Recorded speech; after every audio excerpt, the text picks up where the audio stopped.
बिस्मिल्लाहिर्रहमानिर्रहीम। अस्सलाम वालेकुम स्टूडेंट्स, कैसे हैं आप? उम्मीद है कि आप सब खैरियत से हो। आज की वीडियो में हम डिटेल के साथ देखेंगे कोरलड्रा का टूल बॉक्स जो स्क्रीन के लेफ्ट साइड पर होता है। ये टूल बॉक्स उन टूल्स का कलेक्शन है जिनकी मदद से हम डिज़ाइनिंग, ड्राइंग, एडिटिंग, कलरिंग और टेक्स्ट वर्क करते हैं। हर टूल का एक अपना खास फीचर है, एक खास काम होता है जिससे, और आज हम उन टूल को स्टेप बाय स्टेप समझेंगे। तो चलिए शुरू करते हैं। The first one is pick tool. Select करना, मूव करना, रिसाइज या रोटेट करने के लिए जो है हमारे पास जो है पिक टूल यूज होता है। जब भी आप कोई ऑब्जेक्ट ड्रा करते हैं तो उस ऑब्जेक्ट पर कोई भी एक्शन लेने के लिए पहले उसे पिक टूल से सिलेक्ट करना जरूरी होता है। इस टूल से आप ऑब्जेक्ट को ड्रैग करके इधर उधर ले जा सकते हैं या कॉर्नर से पकड़कर उसका जो साइज है वो चेंज कर सकते हैं। और इसकी जो शॉर्टकट की है हमारे पास स्पेस बार या F10। हम स्पेस बार प्रेस करेंगे तो हमारे पास जो पिक टूल है वो एक्टिवेट हो जाएगा, और या F10 प्रेस करेंगे तो हमारे पास पिक टूल जो है वो एक्टिवेट हो जाएगा। The second one is shape tool. Object की शेप को मॉडिफाई करने के लिए शेप टूल यूज होता है। इस टूल से आप किसी ऑब्जेक्ट के एंकर पॉइंट को सिलेक्ट करके उसके शेप को कर्व्स या स्ट्रेट बना सकते हैं। आप किसी रेक्टेंगल के कॉर्नर को गोल भी कर सकते हैं या किसी भी लाइन में कर्व डाल सकते हैं। This is best for custom shape, smooth curves, sharp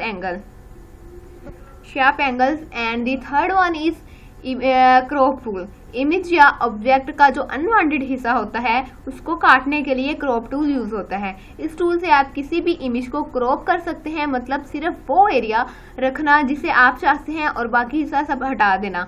ये बहुत ही यूजफुल होता है जब इमेज का बैकग्राउंड या साइज पार्ट जो है जरूरी है ना, उसको क्रॉप करने के लिए क्रॉप टूल यूज होता है। The fourth one is zoom tool.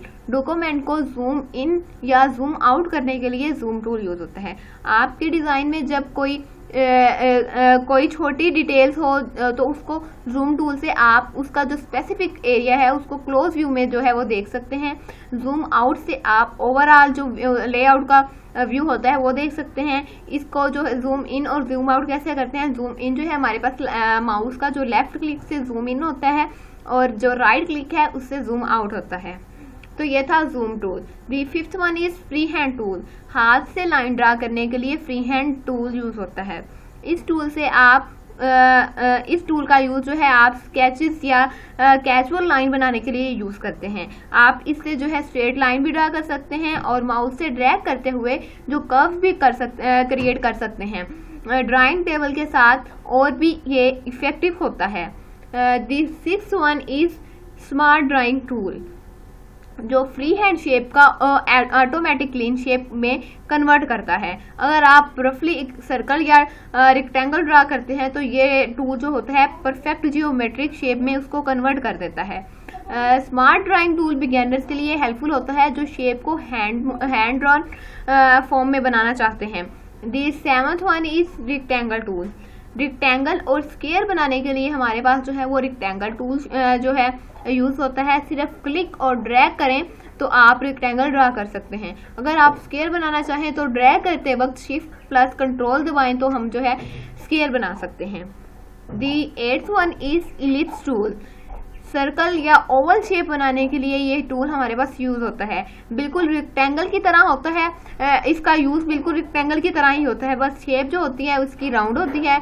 Ellipse commonly logos या पैटर्न बनाते वक्त हमारे पास जो है वो यूज होता है। पॉलीगॉन टूल जो होता है मल्टीपल साइड वाले जो शेप बनाने के लिए पॉलीगॉन टूल यूज होता है। डिफॉल्ट पॉलीगॉन 5 साइड का होता है, लेकिन आप पॉप बार से इससे साइड से इसकी साइड जो होती हैं वो चेंज कर सकते हैं। हमारे पास 3 से 99 तक के ऑप्शन मौजूद हैं। स्टार या कॉम्प्लेक्स स्टार शेप जो बनाने के लिए भी ये यूजफुल होता है। दी 10th one is text tool.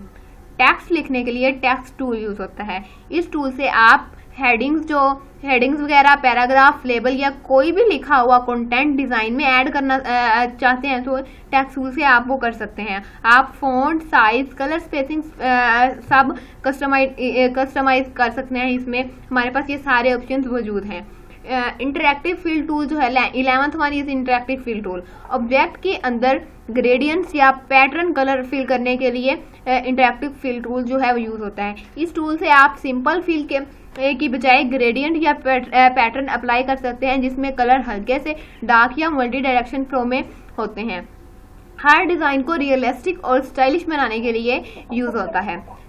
The 12th one is eye dropper tool. किसी कलर को पिक करना और दूसरे ऑब्जेक्ट पर अप्लाई करना। अगर आपको किसी फोटो या ऑब्जेक्ट का एग्जैक्ट कलर चाहिए तो आई ड्रॉपर से उस कलर को पिक करके किसी और ऑब्जेक्ट पर लगा सकते हैं। This is very helpful for colour matching. 13 one is outline tool. किसी शेप की लाइन का कलर विड्थ और स्टाइल सेट करना।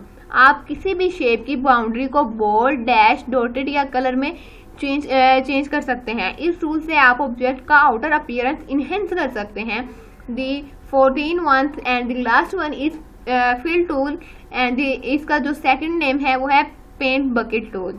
पेंट बकेट शेप के अंदर सॉलिड कलर फिल करने के लिए पेंट बकेट टूल यूज होता है। सबसे कॉमनली यूज टूल है ये कोलरड्रा में, तो जिससे आप किसी भी क्लोज शेप को सिंगल कलर में फिल कर सकते हैं। मतलब हमारे पास जो ऑब्जेक्ट होगा उसको जो है वो उसकी जब शेप क्लोज होगी तो ये तब ही काम करेगा। This is very useful for colouring logos, shape, text, background वगैरह। तो ये थी हमारे पास कोलरड्रा की complete tool bar with full explanation. उम्मीद है कि आपको हर टूल का यूज अच्छी तरह समझ आ गया होगा। अगर आप चाहते हैं कि हम इन टूल का की प्रैक्टिकल एग्जांपल भी बनाएं तो ज़रूर कमेंट करें। चैनल SPRR को सब्सक्राइब करना ना भूलिएगा और वीडियो पसंद आई तो लाइक और शेयर ज़रूर करें। मिलते हैं नेक्स्ट वीडियो में, तब तक के लिए अल्लाह हाफिज़।